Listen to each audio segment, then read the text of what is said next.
여러분 안녕하십니까? 전공의의 집단 행동과 정부의 강대강 기조로 의료 공백이 생기면서 결국 시민들이 피해를 보고 있습니다. 하지만 평상시에도 부산의 공공의료 인프라는 열악해 부산에는 소아청소년 전문 응급의료기관 하나 없는 실정인데요. 이 때문에 공공아동병원 건립이 추진되고는 있지만 제대로 운영되기 위해서는 아직 넘어야 할 산이 많이 있습니다. 류재민 기자입니다. 이른 아침부터 환자들로 가득 찬 어린이병원.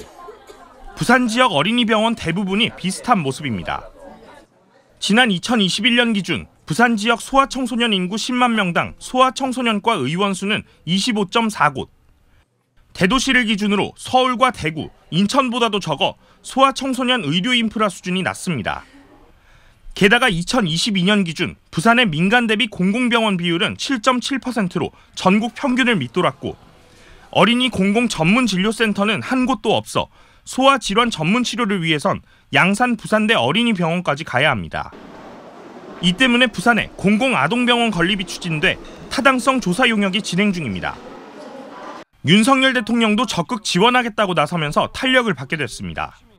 아동을 위한 공공보건의료 체계가 더욱 두터워질 수 있도록 부산 어린이병원 건립을 중앙정부에서 지원할 것입니다.